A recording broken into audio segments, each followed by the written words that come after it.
우리 다 함께 사도신경으로 우리의 신앙을 고백하겠습니다. 나는 전능하신 아버지 하나님, 천지의 창조주를 믿습니다. 나는 그의 유일하신 아들, 우리 주 예수 그리스도를 믿습니다.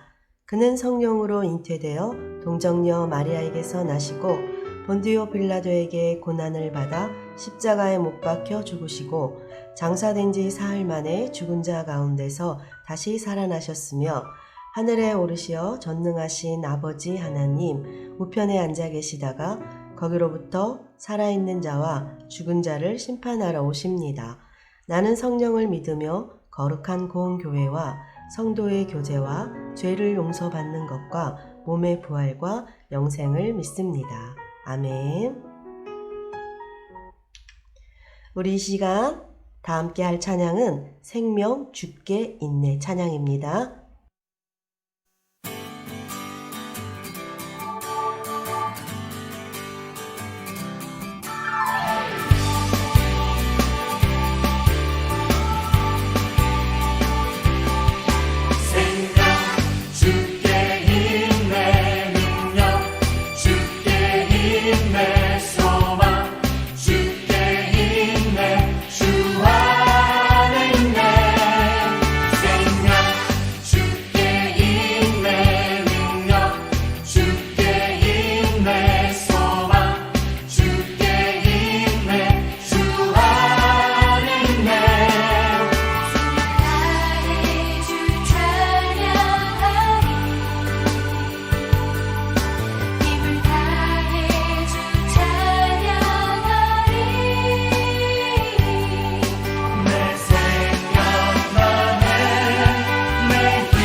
우리를 대표해서 장유준 어린이 대표 기도해 주시겠습니다. 우리를 사랑하시는 하나님, 오늘도 하나님의 사랑에 감사드립니다. 말씀을 들으며 지혜를 얻게 해주시고 성경을 다 읽을 때까지 포기하지 않게 끊기를 주세요. 코로나가 하루빨리 사라지게 해주시고 하나님의 은혜와 사랑을 무엇을 뻗치는 때가 함께 나눌 수 있도록 해주세요. 예수님 이름으로 기도를 합니다. 아멘. 오늘의 말씀은 요한복음 11장 25절에서 26절 말씀입니다. 오늘의 말씀은 요한복음 11장 25절, 26절입니다. 우리 다 함께 한 목소리로 읽도록 하겠습니다. 예수께서 이르시되 나는 부활이요 생명이니 나를 믿는 자는 죽어도 살겠고 무릇 살아서 나를 믿는 자는 영원히 죽지 아니하리니 이것을 내가 믿느냐. 아멘. 할렐루야. 한 주간도 순전한 마음으로 승리했나요? 하나님의 기쁨 아이로 우리 자라가는 귀한 요세프 친구들이 되기를 기도하며 축복합니다. 자, 오늘 말씀의 제목은 영원한 생명의 비결입니다. 여러분 혹시 냉동인간에 대해서 들어본 적 있나요? 냉동인간? 마음이 얼음처럼 차가운 사람인가? 혹시 이렇게 생각하는 어린이도 있을 거예요. 하지만 냉동인간은 실제로 차갑게 얼려 냉동 캡슐에 보관되어 있는 몸을 뜻하는 말이에요. 그럼 왜 사람의 몸을 얼려서 보관할까요? 냉동인간은 현재 의학기술로 고칠 수 없는 병을 앓는 사람을 냉동시켜서 미래에 해동시켜 치료를 받게 하겠다는 생각에서 시작되었어요. 참 재밌는 생각이죠. 실제로 액체질소통에 넣어두었던 개구리가 동태처럼 하얗게 얼어붙는데 다시 미지근한 물에 담그면 얼어붙은 몸이 녹으면서 되살아난다고 해요. 여기에서 아이디어를 얻어서 더 과학적인 방법으로 인간의 몸을 얼리는 거예요. 인간을 냉동시켜 보존하는 동안 손상되지 않도록 만드는 일에는 많은 사람의 노력과 기술이 필요해요. 그래서 냉동인간이 되기 위해서는 수십억 원에 넘는 돈을 지불해야 되기도 해요. 심지어는 냉동인간이 실제로 깨어나서 다시 살아난 사례가 아직까지는 전혀 없어요. 그런데 언젠가 과학기술이 더 발전하면 다시 살아날 수 있을 거라는 기대를 가지고 냉동인간이 되려는 사람들이 있어요. 지금까지 전 세계에서 냉동 캡슐에 보관되어 있는 냉동인간은 얼마나 될까요? 지금까지 약 450명 정도라고 해요. 정말 놀라운 얘기죠? 여러분, 냉동인간이 깨어나 되살아나는 일이 정말로 가능할까요? 현재 대부분의 과학자들은 냉동인간이 다시 깨어나는 것은 불가능하다고 말해요. 하지만 과학기술이 어떻게 발전할지 모르기 때문에 희망을 가지는 과학자들도 있어요. 냉동인간이 정말로 새로운 생명을 얻을 수 있을지 없을지 정확한 것은 미래에 가야 알 수 있겠죠. 그렇지만 하나님의 자녀인 우리에게는요, 냉동인간이 다시 깨어나는 일이 그리 중요하지 않아요. 왜냐하면 냉동인간이 미래에 깨어날 수 있다고 해도 그 사람은 언젠가 다시 죽을 수밖에 없기 때문이에요. 그래서 사람들은 영원히 사는 것에 관심을 갖고 그 방법을 찾고 싶어 해요. 그런데 하나님은 이미 영원히 사는 것에 대한 비밀을 성경을 통해 우리에게 가르쳐 주셨어요. 그럼 우리가 영원한 생명을 얻어서 하나님 안에서 살아가려면 어떻게 해야 될까요? 예수님의 이야기를 통해 하나님은 우리에게 이렇게 말씀하세요. 우리 함께 읽어볼까요? 영원한 생명을 주시는 예수님을 믿으라. 예루살렘 가까이에 베단이라는 마을이 있었어요.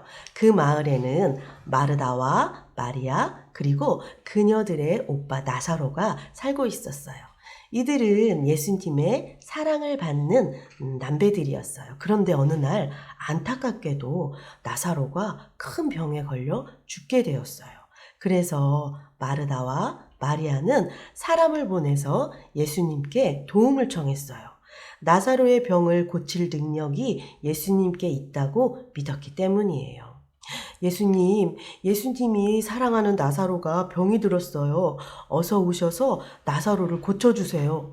사람들은 예수님이 나사로를 고쳐주시기 위해 곧바로 베다니로 가실 거라고 생각했어요.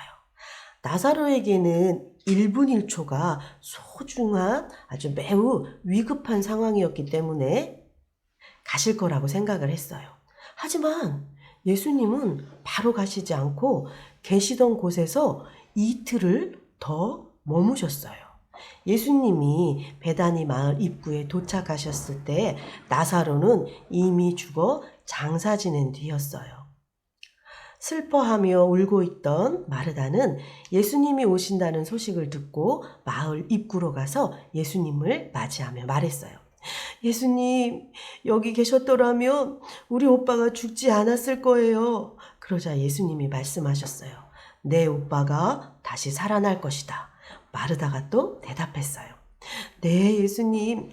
언젠가 마지막 날이 되면 오빠가 다시 살아날 것을 저도 알아요. 예수님은 나사로를 다시 살리는 능력이 예수님께 있다는 의미로 말씀하셨지만 마르다는 예수님의 말씀을 제대로 이해하지 못하고 이렇게 대답한 거예요. 그러자 예수님이 말씀하셨어요. 나는 부활이며 생명이란다. 나를 믿는 사람은 죽어도 살 것이며 누구든지 살아서 나를 믿는 사람은 영원히 죽지 않을 것이다. 말씀을 마치시고 예수님은 사람들과 함께 나사로의 무덤으로 가셨어요. 나사로의 무덤은 큰 돌로 굳게 닫혀 있었어요. 그리고 나사로가 죽은 지 사흘이나 되어 시체 썩는 냄새가 나고 있었어요. 나사로는 확실히 죽어서 무덤에 장사된 거예요. 예수님은 사람들에게 무덤의 문을 열라고 말씀하셨어요. 사람들은 예수님의 말씀을 이상하게 여겼지만 그래도 말씀대로 돌을 옮겨 무덤문을 열었어요. 예수님은 하나님께 기도하신 후 열린 무덤을 향해 큰 소리로 말씀하셨어요. 나사로야, 나오너라. 그러자 놀라운 일이 일어났어요. 장사 지낼 때 수건으로 싸고 손발을 흰천으로 묶었던 모습 그대로 나사로가 무덤에서 나오는 것이었어요. 사람들이 수건과 천을 풀자 정말 다시 살아서 걸어다니는 나사로의 얼굴과 몸을 볼 수 있었어요.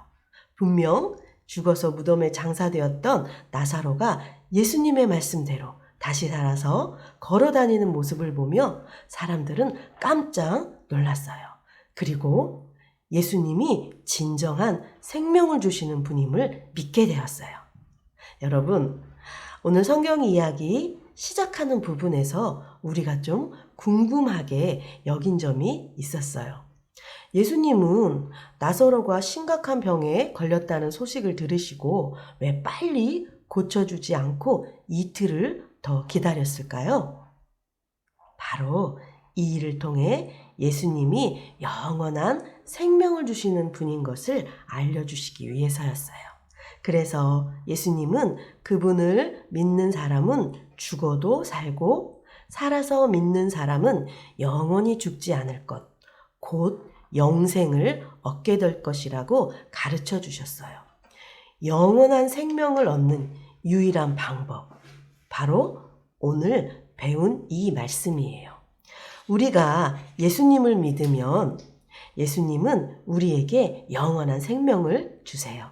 그리고 우리는 언젠가 죽더라도 예수님이 다시 오시는 그날 모두 살아날 거예요. 영생은 단지 죽지 않고 영원히 사는 것만을 뜻하는 것이 아니에요.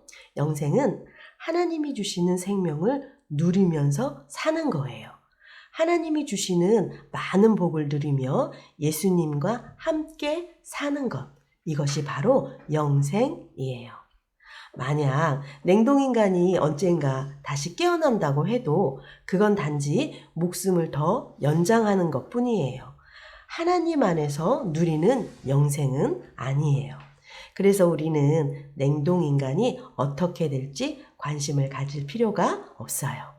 우리는 그런 것과는 비교할 수 없는 영원한 생명을 가졌기 때문이에요. 예수님은 오빠의 죽음으로 슬퍼하던 마리아에게 이렇게 말씀하셨어요. 우리 다 함께 읽어볼까요? 예수께서 이르시되 나는 부활이요 생명이니 나를 믿는 자는 영원히 죽지 아니하리니 이것을 내가 믿느냐? 예수님은 오늘 우리에게도 같은 질문을 하세요.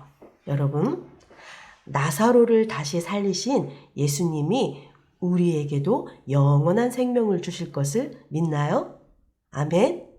그리고 예수님을 믿으면 십자가에 달려 죽으셨다가 부활하신 예수님처럼 영원한 생명을 얻게 될 것을 믿나요? 아멘. 여러분 모두 예수님이 부활과 생명이심을 믿는 하나님의 축복의 자녀가 되기를 바랍니다. 오늘 말씀을 마음에 새기며 다 함께 외쳐볼까요? 영원한 생명을 주시는 예수님을 믿어요. 한 주간 영원한 생명 대신 우리 예수님을 믿고 생명의 말씀과 믿음으로 승리하는 우리 하나님의 자녀들이 되기를 소망합니다. 우리 한 목소리로 기도하겠습니다.